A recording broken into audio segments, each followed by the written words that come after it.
¿Por qué me apunté a Parlamento Joven? Bueno, pues porque vi la oportunidad en el que se nos daba como una especie de altavoz para decir lo que pensábamos y poder cambiar la opinión.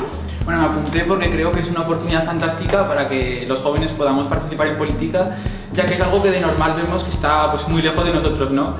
Hasieran oso ideia polita iruditu zitzaidan, baneuzkan buruan ideia batzuk, gauzatu nahi nituen ideia batzuk. Porque vi un anuncio en Instagram y me pareció una buena opción para que se transmitiera la opinión de los jóvenes.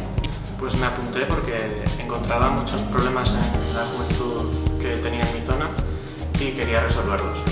Pues me apunté porque me pareció una muy buena idea de acercar la política a los jóvenes. Me pareció una idea muy interesante para acercar el mundo político a la juventud. Es que una amiga, también parlamentaria, me enseñó el proyecto y dijo, oye, ¿nos apuntamos? Y yo, pues venga, nos animamos y nos apuntamos. Que daba la oportunidad en una comunidad foral y parte de España en la que pudiésemos tener partícipes de los cambios. Y me pareció una experiencia muy interesante y creía que merecía la pena vivir. Lagun batzuek kontatu zidaten parlamentu gazteari buruz eta kasu egin nien eta izena eman nuen.